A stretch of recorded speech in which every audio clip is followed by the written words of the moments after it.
Hello and hi every one, നമസ്കാരം and welcome to reaction വേറെ ജോളിക്കൽ. എല്ലാവരും സുഖമായിരിക്കുന്നു എന്ന് വിശ്വസിക്കുന്നു. വളരെ കൗതുകമുള്ള ഒരു വാർത്ത ഇന്നലെ കേട്ടു. അത് ശ്വേത മേനോനെതിരെ വന്നിരിക്കുന്ന കേസാണ്. നടിയാണ്, നിലവിൽ AMMയുടെ പ്രസിഡന്റ് സ്ഥാനത്തേക്ക് മത്സരിക്കുന്ന ഒരു സ്ഥാനാർത്ഥി കൂടിയാണ്. അവർക്കെതിരെയാണ് ഒരു കേസ് വന്നിരിക്കുന്നത്. വളരെ കൗതുകമുള്ള വകുപ്പുകളൊക്കെ ഇട്ടിട്ടാണ് കേസ്. അത് നമ്മൾക്ക് ആ വാർത്ത മറുനാടൻ മലയാളിയിൽ ആ വാർത്ത എടുത്തിരിക്കുന്നത്. കാരണം അതിനകത്ത് കുറച്ച് സെക്ഷൻ കുറച്ച് ഡീറ്റെയിൽ ആയിട്ട് പറയുന്നതുകൊണ്ടാണ് ആ വാർത്ത എടുത്തിരിക്കുന്നത്. നമുക്ക് ആദ്യം ഒന്ന് വാർത്ത കേട്ട് നോക്കാം, അതിനുശേഷം നമുക്ക് ഇതിലേക്ക് വരാം. നമസ്കാരം. നടി ശ്വേത മേനോനെതിരെ ഗുരുതരമായ കുറ്റകൃത്യങ്ങൾ ചുമത്തിക്കൊണ്ട് Ernakulam central police FIR register ചെയ്തു. അല്പം മുമ്പ് ചാനലുകളിലെ ബ്രേക്കിംഗ് കണ്ട് അക്ഷരാർത്ഥത്തിൽ ഞെട്ടിപ്പോയി. കാരണം ശ്വേത മേനോനെതിരെ ചുമത്തിയിരിക്കുന്ന കുറ്റകൃത്യങ്ങൾ അതീവ ഗുരുതരമാണ്. ആ കുറ്റകൃത്യങ്ങൾ ചുമത്തിയ ഒരാളെ പോലീസിനെ വീട്ടിൽ കയറി അറസ്റ്റ് ചെയ്ത് ജയിലിലടയ്ക്കാം.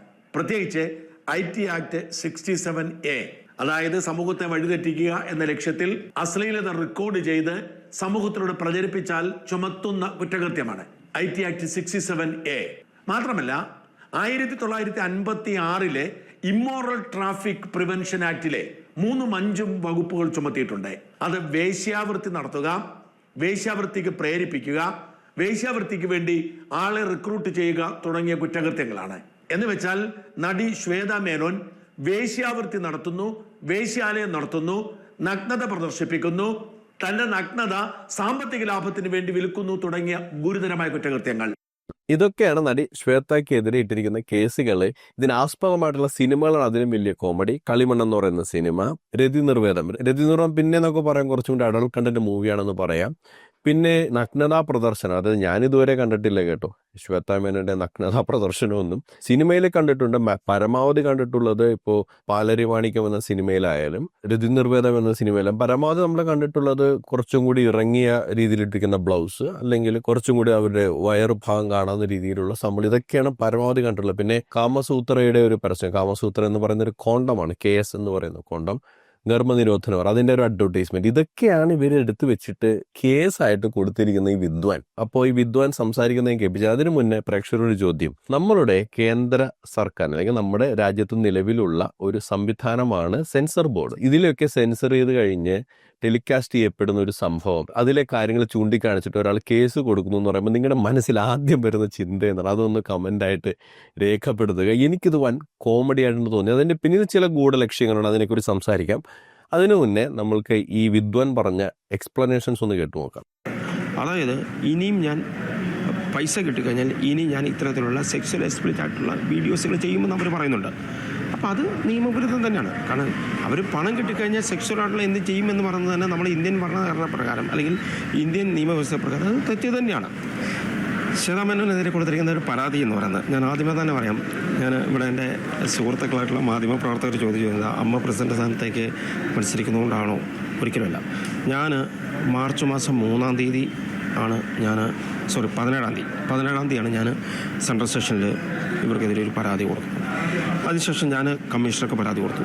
അപ്പോൾ അതിൽ നിന്ന് നടപടി ഉണ്ടാകാത്തതുകൊണ്ടാണ് ഞാൻ ബഹുമാനപ്പെട്ട CJM കോടതിക്ക് ഞാൻ ഇതുമായിട്ട് ബന്ധപ്പെട്ട് പരാതി നൽകിയത്. കോടതിയുടെ ഒരു നിരീക്ഷണം എന്തായിരുന്നു? കോടതിയുടെ പ്രഥമ ദൃഷ്ട്യാ ഇതിനകത്ത് കഴമ്പുണ്ട് എന്ന് ബോധ്യമായതുകൊണ്ടാണല്ലോ കോടതി FIR ഇടാൻ നിർദ്ദേശം നൽകിയിരിക്കുന്നത്. അല്ലാതെ മറ്റ് വിവാദങ്ങളൊന്നും ഇല്ല എന്നാണ് താങ്കൾ പറയുന്നത്? സോറി, മറ്റ് വിവാദങ്ങളൊന്നും ഇല്ല എന്നാണ് താങ്കൾ? മറ്റ് വിവാദങ്ങളൊന്നുമില്ല. അതായത് ഇത് ഇങ്ങനൊരു സംഭവം എൻ്റെ ശ്രദ്ധയിൽപ്പെട്ടുകൊണ്ടാണ് ഞാൻ ഈ ബന്ധപ്പെട്ട ഈ നടിക്കെതിരെ ഞാൻ പരാതി കൊടുക്കാൻ കാരണം. ഇനി മറ്റ് വിവാദങ്ങളൊന്നുമില്ല, നമ്മളങ്ങോട്ട് വിശ്വസിച്ചു. നിങ്ങൾ പറഞ്ഞത് അഗ്രഹം വിശ്വസിച്ചു. ഞങ്ങൾ അത്രയ്ക്ക് വലിയ പൊട്ടന്മാരാണല്ലോ ഇത് കേട്ടോടെ തന്നെ വിശ്വസിക്കാൻ. ഈ സംഭവങ്ങൾ ക്ലിപ്പുകൾ ഏതൊക്കെ വെബ്സൈറ്റിൽ വന്നിട്ടുണ്ടെന്നൊക്കെ പറഞ്ഞിട്ടാണ് പറയുന്നത്. വെബ്സൈറ്റുകൾ വന്നിട്ടുണ്ട്. അതേപോലെ തന്നെ അതിൻ്റെ FIR പറയുന്നത് ശ്വേത മേനോൻ ഹോട്ട് സീൻ എന്നൊക്കെ പറഞ്ഞ് സെർച്ച് ചെയ്തതിന് കിട്ടുന്നത്. ഈ മച്ചാൻ സെർച്ച് ചെയ്യുന്ന രീതികളൊക്കെയാണ് ഈ പറയുന്നത്. അതിപ്പോൾ ഏത് നടിയുടെ പേര് വെച്ച് സെർച്ച് ചെയ്ത് കഴിഞ്ഞാലും കുറേ അപരാധികളായിട്ടുള്ള ആളുകൾ ഇവരുടെ ഫോട്ടോസൊക്കെ മോർഫിട്ടിരിക്കുന്ന റിസൾട്ട് വരും. അതിനൊക്കെ ഇവരുടെ നേരെ എങ്ങനെയാണ് കേസ് എടുക്കുന്നത് എനിക്ക് മനസ്സിലാവുന്നില്ല. ഇയാൾ ആദ്യം പറഞ്ഞ കാര്യം, കാശ് കിട്ടിക്കഴിഞ്ഞിട്ടെങ്കിൽ ഞാൻ ഇത്തരം കാര്യങ്ങൾ ഇനിയും ചെയ്യും, ഇത്തരം കാര്യങ്ങൾ ചെയ്യുന്ന പറഞ്ഞിരിക്കുന്നത് വളരെ വ്യക്തമല്ലേ. ഞാൻ അത്തരം സിനിമകൾ ചെയ്യും, അത്തരം അഡ്വർടൈസ്മെൻറ്റ് ചെയ്യും. പ്രത്യേകിച്ച് ഈ കാമസൂത്ര അഡ്വർടൈസ്മെൻ്റ് ഒക്കെ പറയുന്നത് അതൊരു എഡ്യൂക്കേഷണൽ ഇൻഫോർമേറ്റീവ് ആയിട്ടുള്ള ഒരു അഡ്വർടൈസ്മെൻ്റ് ആണ്. നിങ്ങൾ ഗർഭനിരോധന ഉറകൾ ഉപയോഗിക്കണമെന്ന് പറയുന്നത് 2-3 കാര്യങ്ങൾക്കാണ്. ഒന്ന്, സെക്ഷുവലി ട്രാൻസ്മിറ്റഡ് ഡിസീസസ്, AIDS അടക്കമുള്ള STD ആയിട്ടുള്ള അസുഖങ്ങളൊന്നും വരാതിരിക്കുന്നതിന് വേണ്ടി. രണ്ട്, അതൊരു ഗർഭനിരോധന മാർഗമായിട്ടാണ്. അതൊക്കെ ഉപയോഗിക്കുന്നതിന് വേണ്ടി കോണ്ടംസ് ഉപയോഗിച്ച് സെക്സ് ചെയ്യുക എന്നുള്ളതാണ് ആ പരസ്യത്തിന്റെ അടിസ്ഥാനപരമായിട്ടുള്ള കാര്യം. പിന്നെ അതിലൂടെ അതിനകത്തൊരു പ്രണയത്തിന്റെ സിമ്പൽ കൊടുത്തിട്ടുണ്ട്. ഈ പ്രണയത്തിനകത്ത് സംഭവിക്കുന്ന കാര്യമാണല്ലോ സെക്സ്. അല്ലാതെ ഈ ലോകത്ത് അടക്കി പിടിച്ചു നടക്കുന്ന ഒരു സംഭവമൊന്നും അല്ലല്ലോ, ഒരു ക്രൈമൊന്നുമല്ല. ആ സംഭവത്തിൽ അവർ അഭിനയിച്ചു എന്നുള്ളത് കൊണ്ട് എന്ത് പ്രശ്നമാണ് ഈ സമൂഹത്തിന് വരാനിരിക്കുന്നത്? അയാൾ വലിച്ചിട്ടിയത് എങ്ങനെയാ? ഇങ്ങനെ അവർ പൈസ തന്നാൽ അഭിനയിക്കുമെന്ന് പറഞ്ഞു. അപ്പൊ പൈസ തന്നാൽ അവർ ചെയ്യുമെന്ന് പറയുന്നതിന് നേരെ കൊണ്ടുപോയിട്ട് വേശ്യാവൃത്തിയിലേക്ക്, പ്രോസ്റ്റിറ്റ്യൂഷനിലേക്ക് കൊണ്ടുപോയിട്ട് കെട്ടിവെക്കുകയാണ് ചെയ്യുന്നത്. അതായത് അവിടെ കിടക്കുന്ന അവിടെ ഒരു നൂലുണ്ട്, ഇവിടെ ഒരു നൂലുണ്ട്, രണ്ടും കൂടി കെട്ടിവെച്ച് കൊടുത്തിട്ടുണ്ടെങ്കിൽ ഇവർ തമ്മിൽ ബന്ധമുണ്ടെന്ന് സ്ഥാപിച്ചെടുക്കുന്ന പോലെ. ഇതൊരു സിനിമയിലെ പോക്കിരി എന്ന് പറഞ്ഞ സിനിമയിൽ പ്രകാശ് രാജിനെ പിടിക്കുമ്പോൾ ഇയാൾ പറയും, എനിക്ക് അമിതാഭ് ബച്ചനായിട്ട് ബന്ധമുണ്ടെന്ന് പറയും. അമിതാഭ് ബച്ചൻ്റെ ഒപ്പം നിൽക്കുന്ന ഫോട്ടോ എൻ്റെ അടുത്തിരിക്കുന്നുണ്ട്. ഇതൊക്കെ നിങ്ങൾ പ്രൂവ് ചെയ്ത് വരുമ്പോഴേക്കും കാലം കുറേ എടുക്കും എന്ന് പറയുന്നത് പോലെ എന്തെങ്കിലുമൊക്കെ ഒരു സംഭവം എടുത്തിട്ട് ആ സിനിമയിൽ ഇങ്ങനെ കുറച്ച് എക്സ്പ്ലിസിറ്റായ സീൻസ് ഉണ്ട്. ആ എക്സ്പ്ലിസിറ്റായ സീൻസ് നാളെ മറ്റൊരു സിനിമയിൽ അഭിനയിക്കാനായിട്ട് ഓഫർ വന്നു കഴിഞ്ഞാൽ നിങ്ങൾ അഭിനയിക്കുമോ? തീർച്ചയായും ഞാൻ അഭിനയിക്കും, അതിന് പണം മേടിക്കും എന്ന് പറഞ്ഞു കഴിഞ്ഞാൽ ഞാൻ വേശ്യാവൃത്തി ചെയ്യാൻ തയ്യാറാണ് എന്ന് പറയുന്നതാണെന്ന രീതിയിലാണ് ഈ പൊട്ടൻ്റെ ലോജിക്ക് പോകുന്നത്. എനിക്ക് മനസ്സിലാവുന്നില്ല ഇതിൻ്റെ അപ്പുറത്ത് എന്ത് ലോജിക്കാണ് ഇതിനകത്തുള്ളതെന്നുള്ളത്. അങ്ങനെയാണെന്നുണ്ടെങ്കിൽ ഈ നാട്ടിൽ കേസെടുക്കാൻ ഒരുപാട് കാര്യങ്ങളുണ്ട്. ഇപ്പോൾ പാലേരി മാണിക്യം എന്ന് പറഞ്ഞ സിനിമയിൽ തന്നെയാണെന്നുണ്ടെങ്കിൽ അതിലെ മമ്മൂട്ടി ആ പെൺകുട്ടിയെ കൊന്നുകളയുന്നുണ്ട്. അതേപോലെ ശ്വേതാ മേനോന്റെ ഭർത്താവായിട്ട് അഭിനയിച്ച ആ വ്യക്തിയെ ചവിട്ടിക്കൊല്ലുന്നു. അയാളാണെന്നുണ്ടെങ്കിൽ SC/ST വിഭാഗത്തിൽപ്പെടുന്ന സ്കെഡ്യൂൾഡ് കാസ്റ്റ് സ്കെഡ്യൂൾഡ് ട്രൈബ് വിഭാഗത്തിൽപ്പെടുന്ന വ്യക്തിയാണ്. അപ്പോൾ atrocities against scheduled caste and scheduled tribe, അതിനെതിരെ കേസ് കൊടുക്കണ്ടേ? മോഹൻലാല് അഭിമന്യു എന്ന സിനിമയിൽ ഒരു വേശ്യയുടെ അടുത്തു പോകുന്ന രംഗമുണ്ട്. അതിൽ ഗീത അവതരിപ്പിച്ച കഥാപാത്രം അതിൻ്റെ അടുത്തു പോകുന്ന രംഗമുണ്ട്. അപ്പം മോഹൻലാലിനെതിരെ നമ്മൾ കേസ് കൊടുക്കണ്ടേ? ഇതിനേക്കാളും ഗുരുതരമായ കാര്യമാണ് സുരേഷ് ഗോപി ചെയ്തിരിക്കുന്നത്. സുരേഷ് ഗോപി ഒരു സിനിമയിൽ അയാളൊരു വക്കീലാണ്, നിയമം അറിയുന്ന വ്യക്തി. അയാളുടെ കഴിവ് ഉപയോഗിച്ചിട്ട് പ്രതികളായിട്ടുള്ള ആളുകളെ കേസിൽ നിന്ന് രക്ഷിച്ചു കൊണ്ടുവന്നിട്ട് വളരെ ബ്രൂട്ടലായിട്ടാണ് കൊല്ലുന്നത്, വളരെ ക്രൂരമായിട്ടാണ് അവരെ കൊല്ലുന്നത്. അതിൻ്റെ കൂടെ അയാളുടെ ചേച്ചിയായിട്ട് അഭിനയിച്ച രേഖ എന്ന കഥാപാത്രം തെളിവ് നശിപ്പിക്കുന്ന കേസ് കൊടുക്കണം അയക്കെതിരെ. കാരണം ബൂട്ട്സിലായ ബ്ലഡ് അവർ പോളിഷ് ഉപയോഗിച്ചിട്ട് ഇല്ലാതാക്കി കളയുന്ന സ്റ്റെയിൻസ് കളയുന്നുണ്ട്. തെളിവ് നശിപ്പിച്ചതിന് കേസ് കൊടുക്കണ്ടേ? 2 സിനിമകളിലാണ് മോഹൻലാൽ ഒരു കൊലപാതകം മറക്കാൻ ശ്രമിക്കുന്നത്. ആദ്യം ശവശരീരം കൊണ്ട് പോലീസ് സ്റ്റേഷനിൽ കുഴിച്ചിട്ട് അവിടെ നിന്ന് പിടിക്കപ്പെടാൻ സാധ്യതയുണ്ടെന്ന് പറഞ്ഞപ്പോഴേക്കും അയാളുടെ എല്ല് മാറ്റിവെച്ച് അതും തെളിവ് നശിപ്പിക്കുന്ന അങ്ങേറ്റമാണ് ചെയ്തിരിക്കുന്നത്. അങ്ങേറ്റം ചെയ്ത മോഹൻലാൽ എവിടെ ജയിലിടണ്ടേ? ഇങ്ങേരുടെ ഈ ലോജിക്ക് വെച്ച് നോക്കുകയാണെങ്കിൽ ഇവരൊക്കെ അകത്ത് പോകേണ്ട കേസുകളാണ്.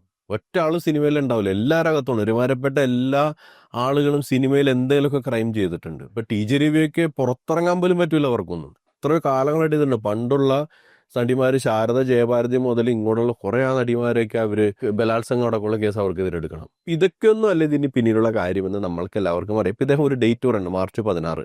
ഈ സിനിമ ഇറങ്ങിയിരിക്കുന്നത് നമ്മളിപ്പോൾ ജസ്റ്റ് ഒന്ന് ഗൂഗിളിൽ പോയി സെർച്ച് ചെയ്ത് നോക്കുകയാണെന്നുണ്ടെങ്കിൽ നമ്മൾ release date of release date of കളിമണ്ണ്.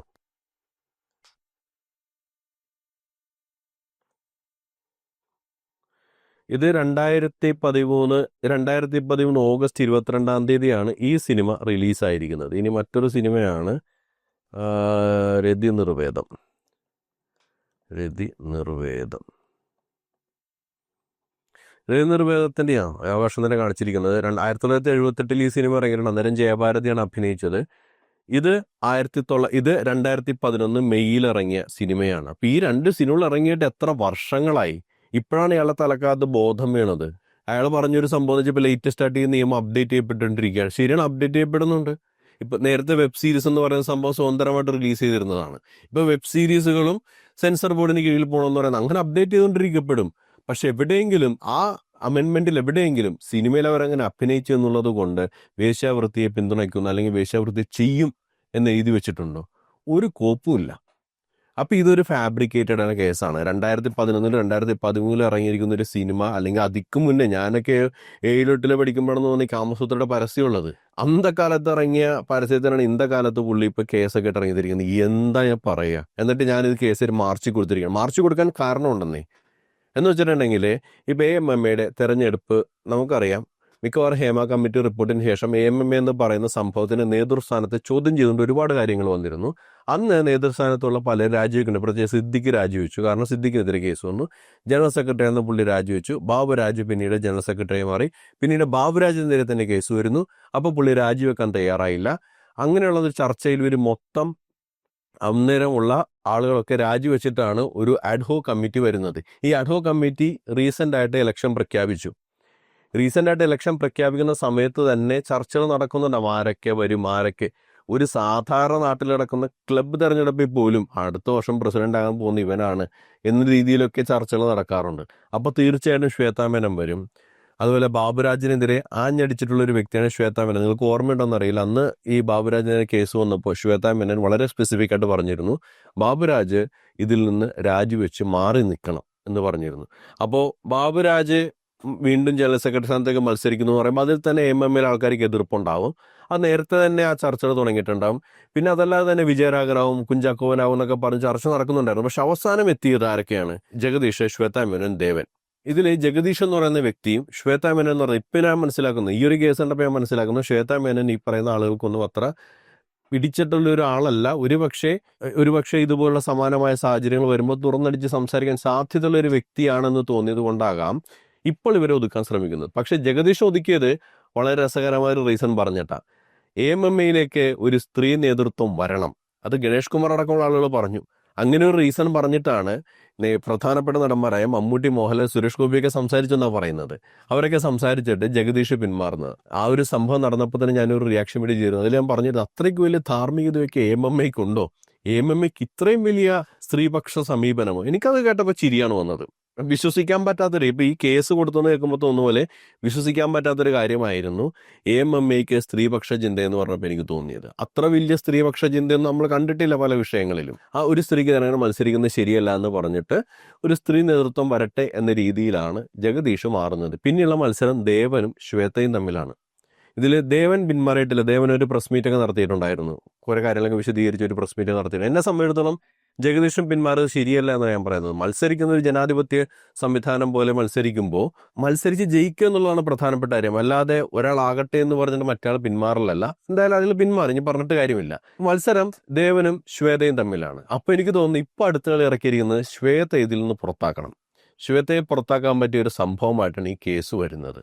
അതായത് തങ്ങൾക്കെതിരെ നിലനിൽക്കാൻ സാധ്യതയുള്ള 2 പേരെയും അടിച്ചു പുറത്താക്കാനുള്ള ഒരു പൊറാട്ട് നാടകമാണ് നമ്മളിപ്പോൾ കണ്ടുകൊണ്ടിരിക്കുന്നത്. ഇപ്പൊ ശ്വേതയ്ക്കെതിരെ കേസ് വന്നിട്ടുണ്ടെങ്കിൽ നിങ്ങൾക്ക് ശ്വേതയ്ക്കെതിരെ കേസ് വന്നാൽ എന്താ പ്രശ്നം? ഇതൊക്കെ ഇത്ര വലിയ കാര്യമാണോ? കാര്യമാണ്. കാരണം ശ്വേത തന്നെയാണ് ബാബുരാജിനെ സംസാരിച്ചത്. ബാബുരാജ് ജനറൽ സെക്രട്ടറി സ്ഥാനത്തേക്ക് മത്സരിച്ചു. അയാൾ പിന്നീട് പത്രയെ പിൻവലിച്ചു. കാരണം കേസുള്ള ആൾ മത്സരിക്കരുതെന്ന് പറഞ്ഞ് വലിയ രീതിയിൽ എതിർപ്പുണ്ടായിരുന്നു. ഒരുപാട് പേര് എതിർപ്പ് പറഞ്ഞു. മല്ലിക സുകുമാരനൊക്കെ അതിനെതിരെ പ്രതികരിച്ച് സംസാരിച്ചിട്ടുണ്ടായിരുന്നു. ആ സാഹചര്യത്തിൽ ബാബുരാജ് പിന്മാറി. സമാനമായിട്ട് തനിക്കെതിരെ കേസ് വന്നു എന്ന് പറഞ്ഞു കഴിഞ്ഞാൽ ശ്വേതാ മേനോന് പിന്മാറേണ്ട സാഹചര്യം ഉണ്ടാവില്ല. അപ്പം ഇതൊരു പക്ഷേ ബാബുരാജിനെതിരെ ഇങ്ങനൊരു സംഭവം, ബാബുരാജ് മാറിയാൽ അതേ അടവ് ഉപയോഗിച്ചിട്ട് ശ്വേതയെ മാറ്റാം. ഇനി ഇലക്ഷന് ജയിച്ചു കഴിഞ്ഞാലും ഇതേ ചോദ്യം തന്നെ ചോദിക്കരുത്. നിങ്ങൾക്കിതൊരു കേസ് നിലനിൽക്കുമ്പോൾ ഇതിൽ നിന്ന് മാറാൻ നിങ്ങൾക്ക് ധാർമ്മികമായ ഉത്തരവാദിത്തമില്ല. ഇതേ കാര്യം തന്നെയല്ലേ നിങ്ങൾ ബാബുരാജിന്റെ കാര്യത്തിലും പറഞ്ഞെന്ന് പറഞ്ഞു കഴിഞ്ഞാൽ ശ്വേത ഇതിൽ നിന്ന് പിന്മാറേണ്ടി വരും. അല്ലാതെ തന്നെ ശ്വേതയ്ക്കെതിരെ പല കാര്യങ്ങളും പറയുന്നുണ്ട്. ഇവര് നോർത്ത് ഇന്ത്യയിലാണ് താമസിക്കുന്നത്, അങ്ങനെ ഫ്ലൈറ്റിന് വന്നു പോകുന്ന ഒരു പ്രസിഡന്റ് ഞങ്ങൾക്ക് ആവശ്യമില്ല. അത് മാത്രമല്ല, ഇതൊരു എക്സിക്യൂട്ടീവ് കമ്മിറ്റിക്ക് ഇവർ വന്നപ്പോൾ അവർ TA ചോദിച്ചു. അപ്പം അങ്ങനെയുള്ള ഒരാളെയാണ് ഞങ്ങൾക്ക് പ്രസിഡന്റായിട്ട് വേണ്ടത്. പിന്നെ ഏതൊക്കെ ചില സിനിമാടിമാർ ഇവർക്കെതിരെ സംസാരിക്കുന്ന വീഡിയോസൊക്കെ ഞാൻ കണ്ടു. പക്ഷെ ഇതിൽ നിന്നൊക്കെ ഞാൻ മനസ്സിലാക്കുന്നത് ഒരു സ്ത്രീ നേതൃത്വം കൊണ്ടുവരാനുള്ള ധാർമ്മികതയൊന്നും ഉണ്ടായിട്ടല്ല ഇവരിത് പറയുന്നത്. മറ്റൊരു ഉദാഹരണം എന്ന് പറയുന്നത് പ്രൊഡ്യൂസർ അസോസിയേഷൻ നടക്കുന്ന ഒരു ഇലക്ഷനാണ്. ആ ഇലക്ഷനിൽ എന്താ സംഭവിച്ചത് വെച്ചാൽ സാന്ദ്ര തോമസിനെ നമുക്കറിയാം. ഈ ഹേമ കമ്മിറ്റി റിപ്പോർട്ട് വന്നപ്പോൾ മുതൽ തന്നെ ആ കാര്യത്തിൽ പ്രൊഡ്യൂസർ അസോസിയേഷൻ കൃത്യമായ രീതിയിലുള്ള ഒരു നിലപാടെടുത്തില്ല എന്ന് പറഞ്ഞിട്ട് വിവാദത്തിന് ശേഷം ഇവരെ കാരണം കാണിക്കൽ നോട്ടീസൊക്കെ പറഞ്ഞ സംഭവം ഉണ്ടായിരുന്നു. അതുകൂടാതെ കുറെ വിവാദങ്ങൾ ഇതിന് പിന്നിൽ നടക്കുന്നുണ്ട്. അവർ മീറ്റിങ്ങിന് പോയപ്പോഴേക്കും അവിടെ ഉണ്ടായിരുന്ന പ്രൊഡ്യൂസേഴ്സിന്റെ ഭാഗത്തുനിന്നുണ്ടായ പെരുമാറ്റത്തിനെതിരെ കേസ് കൊടുത്ത സംഭവം ഉണ്ടായിരുന്നു. അപ്പോൾ ആ ഒരു സാഹചര്യം നിലനിൽക്കുകയാണ് പ്രൊഡ്യൂസർ അസോസിയേഷന്റെ തെരഞ്ഞെടുപ്പ് നടക്കുന്നത്. അതിന്റെ പ്രസിഡന്റ് സ്ഥാനത്തേക്കാണ് ഈ ലേഡി മത്സരിക്കുന്നത്. സാന്ദ്രയുടെ നോമിനേഷൻ വളരെ തന്ത്രപരമായിട്ടാണ് തള്ളിക്കളഞ്ഞിട്ടുണ്ടെങ്കിൽ ആ മീറ്റിംഗ് നമ്മളെല്ലാം ലൈവായിട്ട് കണ്ട എല്ലാവരും അതിൻ്റെ ഇടയിൽ കമൻറ്റ് ഇട്ടിട്ടുണ്ട്. സാന്ദ്ര പറയുന്ന ഭാഗത്തല്ലേ ശരി, ഇവർക്ക് എന്താണ് മനസ്സിലാവാത്തതെന്ന് വെച്ചിട്ട്. അവിടെ മത്സരിക്കാൻ വേണ്ടി എലിജിബിലിറ്റി എന്ന് പറഞ്ഞു കഴിഞ്ഞാൽ പ്രൊഡ്യൂസേഴ്സ് അസോസിയേഷനിൽ അംഗമായിരിക്കണം, സ്വന്തം പേരിൽ 3 സിനിമയുടെ സെൻസർ സർട്ടിഫിക്കറ്റ് ഉണ്ടാവണം. ഈ സംഭവം 2ഉം സാന്ദ്രയ്ക്കുണ്ട്. പക്ഷേ അതിൽ പ്രശ്നം എന്ന് പറയുന്നത് സാന്ദ്ര 2 ബാനറിൽ സിനിമ നിർമ്മിച്ചിട്ടുണ്ട്. ഒന്ന് വിജയ് ബാബുവിൻ്റെ കൂടെ ആയിരുന്നു, അപ്പോൾ ഫ്രൈഡേ ഫിലിംസ് എന്ന് പറയുന്നത് അതിൻ്റെ പേര്. ആ സിനിമയിൽ ഉള്ള സെൻസർ ബോർഡിൻ്റെ സർട്ടിഫിക്കറ്റും ഉണ്ട്. പിന്നീട് സാന്ദ്ര തോമസ് പ്രൊഡക്ഷൻസ് എന്ന് പറയുന്ന അവരുടെ ഇപ്പോഴത്തെ ലേറ്റസ്റ്റ് ബാനറിൻ്റെയും ഉള്ള സിനിമകളുടെയും ഉണ്ട്.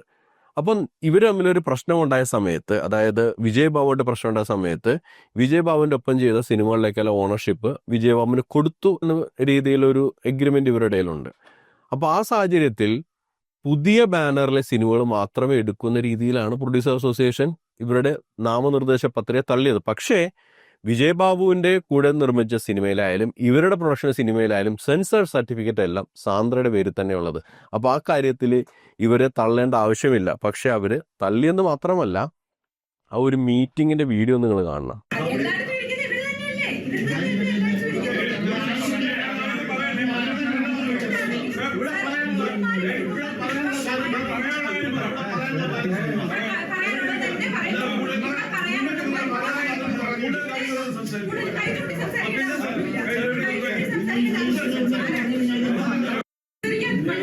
ഈ സംഭവം അവിടെയുള്ള മീഡിയസൊക്കെ നിൽക്കുന്ന സമയത്താണ് സുരേഷ് ഗോപാലിനെ പോലുള്ള പ്രൊഡ്യൂസറൊക്കെ നേരെ ചാടി എഴുന്നിരുന്ന ആർജവത്തോടെയൊക്കെ സംസാരിക്കുന്നത്. ഈ രീതിയിലുള്ള പ്രകടനം പബ്ലിക്കായിട്ട് ഇവർ നടത്തുന്നുണ്ടെങ്കിൽ ഈ പ്രൊഡ്യൂസേഴ്സ് അസോസിയേഷന്റെ മീറ്റിങ്ങിൽ നടക്കുന്ന സംഗതികൾ എന്തായിരിക്കും? അതിനെക്കുറിച്ച് സാന്ദ്ര പറഞ്ഞത് വളരെ ഗുണ്ടായിസം പോലെ ഇവർ പെരുമാറുന്നത്, അടിച്ചിരുത്തുന്ന രീതിയിലാണ് സംസാരിക്കുന്നത്. അപ്പോൾ ഇവരുടെ കേസ് തള്ളിയപ്പോഴേക്കും സാന്ദ്ര പുറത്ത് കോടതിയിൽ കേസ് കൊടുക്കാൻ തീരുമാനിച്ചു. ആ സമയത്ത് ഒരു പുള്ളിക്കാരൻ്റെ ഇടപെടലുണ്ടായിരുന്നു. അയാളുടെ പേരാണ് മമ്മൂട്ടി. മമ്മൂട്ടി ഇടപെട്ടിട്ട് സാന്ദ്രയുടെ അടുത്ത് ഈ സിനിമയിൽ ഈ കേസിൽ നിന്ന് പിന്മാറണമെന്ന് പറഞ്ഞു. അപ്പോൾ പിന്മാറിയിട്ടില്ല എങ്കിൽ പിന്നീട് അതുവരെ ബാധിക്കും എന്ന രീതിയിലാണ് ഈ മമ്മൂട്ടി സംസാരിച്ചത്. അപ്പം അതിന് സാന്ദ്ര കൊടുത്ത മറുപടി ഒരു ചാനലിൽ വന്നിട്ടുണ്ട്. മമ്മൂക്കയുടെ മകൾക്കാണ് ഇങ്ങനൊരു സിറ്റുവേഷൻ വന്നതെങ്കിൽ അവരോടും ഇത് പറയൂ, പ്രതികരിക്കരുത്, കേസുമായിട്ട് മുന്നോട്ട് പോകരുത്, ഇത് ഭാവിയിൽ എന്നെ ബാധിക്കും, എനിക്കിനി സിനിമ ചെയ്യാൻ പറ്റില്ല, എന്നെ ഈ നിർമ്മാതാക്കൾ ഇനി തിയേറ്ററിൽ എൻ്റെ സിനിമ ഇറക്കാൻ സമ്മതിക്കില്ല, അതുകൊണ്ട് മിണ്ടാതിരിക്കണം എന്നൊരു സ്റ്റാൻഡായിരിക്കുമോ മമ്മൂക്ക എടുക്കുന്നത് എന്ന് ചോദിച്ചു. അപ്പോൾ അദ്ദേഹം പറഞ്ഞു, ഇനി സാൻഡ്രയുടെ ഇഷ്ടം പോലെ, ഇനി അതിനകത്ത് ഇനി ഞാനൊന്നും പറയുന്നില്ല, ഇഷ്ടം പോലെ ചെയ്തോളൂ എന്ന് പറഞ്ഞു. പക്ഷേ അദ്ദേഹം എൻ്റെ അടുത്ത് കമ്മിറ്റ് ചെയ്ത് വരുന്നൊരു സിനിമയുണ്ടായിരുന്നു. ആ സിനിമയിൽ നിന്ന് അദ്ദേഹം വാങ്ങി. ഇത്രയേ ഞാൻ അദ്ദേഹത്തിനോട് പറഞ്ഞുള്ളൂ, ഞാൻ ഇവിടെ തന്നെ ഉണ്ടാവും. മമ്മൂട്ടിയോട് ചോദിച്ചു മമ്മൂട്ടിക്ക് അതിനകത്ത് ഉത്തരം മുട്ടിയെന്നാണ് വെച്ചാൽ, സ്വന്തം മോളുടെ കാര്യത്തിലാണെങ്കിൽ ആ കാര്യം ചെയ്യുമെന്ന് പറഞ്ഞപ്പോൾ മമ്മൂട്ടിക്ക് ഉത്തരം കിട്ടുന്നതിന് ഇഷ്ടം പോലെ ചെയ്തോളൂ. ഇനി മമ്മൂട്ടി സ്വന്തം മകളുടെ കാര്യത്തിൽ പോലും അങ്ങനെ ചെയ്തു കഴിഞ്ഞാൽ അത് ചെയ്യുന്നത് ശരിയാണോ? ഒരു അനീതി സംഭവിച്ചു എന്ന് നമ്മൾക്ക് എല്ലാവർക്കും മനസ്സിലായി. എല്ലാവർക്കും വ്യക്തമാകുന്ന രീതിയിലാണ് ആ വീഡിയോ. അതിൻ്റെ വീഡിയോ മിക്കവാറും ചാനൽ പുറത്തു വിട്ടിട്ടുണ്ട്. ഈ പ്രൊഡ്യൂസർ അസോസിയേഷൻ്റെ നാമനിർദ്ദേശ പത്രിക തള്ളുന്നതായിട്ട് ബന്ധപ്പെട്ട് നടന്ന സംഭവത്തിൻ്റെ വീഡിയോസ് എല്ലാം.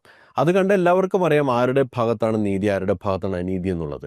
ഒരു അനീതി സംഭവിച്ചു കഴിഞ്ഞാൽ, സ്വന്തം മകളുടെ കാര്യത്തിൽ അനീതി സംഭവിച്ചു കഴിഞ്ഞാൽ മമ്മൂട്ടിയാണെങ്കിലും മകളോട് വേണ്ട, നീ പോകണ്ട, ഒന്നും ചെയ്യണ്ട, അവരുടെ ഇഷ്ടം പോലെ ഇതോട്ടെ, നാളെ നിന്റെ ഭാവി അത് ബാധിക്കുമെന്ന് പറഞ്ഞ് നിർത്തുവാണെങ്കിൽ അത് തന്നെ ഏറ്റവും വലിയ തെറ്റാണ്. ഇപ്പം ഇവിടെ സംഭവിച്ചിരിക്കുന്നത്, ഈ പറയുന്ന ആളുകൾക്കൊക്കെ അപ്രമാദിത്വമുണ്ട് മലയാള സിനിമയിൽ. സൂപ്പർ സ്റ്റാറുകൾക്കായാലും മെഗാ സ്റ്റാറുകൾക്കായാലും അതേപോലെ തന്നെ അവരുടെ കൂടെ നിൽക്കുന്ന മുൻകാലം മുതൽ തന്നെ കൂടെയുള്ള പ്രൊഡ്യൂസേഴ്സ് ആയാലും അവരുടെ കൂടെ നിൽക്കുന്ന ഫിലിം മേക്കേഴ്സിനായാലും ഒക്കെ ഒരു അപ്രമാദിത്വം ഈ ഇൻഡസ്ട്രിയിലുണ്ട്. ആ അപ്രമാദിത്വം വെച്ചിട്ടാണ് ഇവരൊക്കെ ഈ സാന്ദ്രയെ പോലുള്ള ആളുകളൊക്കെ തടഞ്ഞു നിർത്താൻ നോക്കുന്നു. ഒന്ന് ആലോചിച്ച് നോക്കി, AMMയുടെ പ്രസിഡന്റ് സ്ഥാനത്ത് ശ്വേത വരുന്നു, പ്രൊഡ്യൂസർ അസോസിയേഷൻ്റെ സ്ഥാനത്ത് സാന്ദ്ര വരുന്നു. ഇതൊക്കെ ഈ പറയുന്ന സമൂഹത്തിന് അംഗീകരിക്കാൻ പറ്റുമെന്ന് എനിക്ക് തോന്നുന്നില്ല. അതൊക്കെ ഉൾക്കൊള്ളാൻ പറ്റിയൊരു വലിപ്പം ഈ സിനിമാ മേഖലയിൽ ഉണ്ടായിട്ടുണ്ടെന്ന് എനിക്ക് തോന്നുന്നില്ല. ഇവരൊക്കെ ഇൻക്ലൂസീവ് ലീഡർഷിപ്പ് എന്ന് പറയും, പെണ്ണുങ്ങൾ സ്ഥാനത്തൊക്കെ വരുന്നെന്നൊക്കെ പറയും. പക്ഷെ വന്നു കഴിഞ്ഞിട്ടുണ്ടെങ്കിൽ അത് അംഗീകരിക്കാനുള്ള മാനസികാവസ്ഥയിലേക്ക് ഒരു വളർന്നിട്ടുണ്ടോ? സംശയമാണ്. അതുകൊണ്ടാണ് ഇതുപോലെ ഇടപെടൽ ഉണ്ടാവുന്നത്. സത്യത്തിൽ ഈ സിനിമയിലൊക്കെ കാണുന്ന ധാർമ്മികതയുള്ള ഒരു വ്യക്തിയാണ് എന്നുണ്ടെങ്കിൽ ചെയ്യേണ്ടിരുന്ന സാന്ദ്രയ്ക്ക് ഇക്കാര്യത്തിൽ പിന്തുണ കൊടുക്കുക എന്നുള്ളതാണ്. അവിടെ ഒരു ഭീഷണിയൊന്നും മമ്മൂട്ടി ചെയ്തിട്ടില്ല. ഭീഷണിയുടെ ആവശ്യം പോലുമില്ല. കാരണം തനിക്ക് അധികാരമുള്ളിടത്ത് സ്നേഹപൂർവ്വം പറയുന്നത് തന്നെ ഒരു ഫോഴ്സ്ഫുള്ളി ചെയ്യാൻ പറയുന്ന കാര്യമാണ്. സ്നേഹപൂർവ്വം വന്നിട്ട് നീ ഇനി കേസൊന്നും കൊടുക്കണ്ട, പിന്മാറിക്കോ എന്ന് പറയുന്നു. അപ്പോൾ പിന്മാറാൻ സാന്ദ്ര തയ്യാറാകുമ്പോൾ ഉടൻ തന്നെ മമ്മൂട്ടി ചെയ്ത കാര്യം തന്നെ സാന്ദ്രയുടെ അടുത്ത സിനിമയിൽ നിന്ന് ഒഴിവാകുക എന്നുള്ളതാണ്. അപ്പോൾ അതിൻ്റെ അർത്ഥം എന്താണ്? ഒരു വാർണിംഗ് കൊടുക്കുകയാണ്. നീയൊക്കെ വളർന്നു കഴിഞ്ഞാൽ എങ്ങനെ അടിച്ചിരുത്തണമെന്ന് ഞങ്ങൾക്കറിയാം എന്ന വാർണിംഗ്. ആ സംഭവം തന്നെയാണ്. അതായത് ഒരു സ്ത്രീ നേതൃത്വത്തിലേക്ക് വരുന്നതിൽ അംഗീകരിക്കാൻ പറ്റാത്ത, പുറമെ അല്ലെങ്കിൽ സിനിമയിലൊക്കെ ഈ പറയുന്ന ലിംഗ നീതിയെക്കുറിച്ചും ഇൻക്ലൂസീവ്നെസ്സിനെ കുറിച്ചൊക്കെ പറയുന്നുണ്ടെങ്കിലും സ്വന്തം കാര്യം പറയുമ്പോൾ ഇതൊക്കെ അംഗീകരിക്കാൻ ബുദ്ധിമുട്ടാണ്. അതുകൊണ്ടാണ് ശ്വേതാ മേനോനെതിരെ ഇങ്ങനെ ഒരു കേസ്, അത് മാർച്ച് 16 കൊടുത്തതാണെങ്കിൽ പോലും അതിൻ്റെ പിന്നിൽ ഈ പറയുന്ന ലോബിയിങ്ങും കളികളൊക്കെ ഉണ്ട്. അല്ലെങ്കിൽ ഇത്തരത്തിലൊരു കേസായിട്ട് ആരെങ്കിലുമൊക്കെ വരുമോ? ഇതൊക്കെ കാണുമ്പോൾ നിങ്ങൾക്ക് എന്താണ് തോന്നുന്നത്? അത് കമൻ്റായിട്ട് രേഖപ്പെടുത്തുക. മറ്റൊരു പ്രതികരണം എന്നൊക്കെ വീണ്ടും കണ്ടുമുട്ടാം. അതുവരേക്കും ബൈ ബൈ. Take care.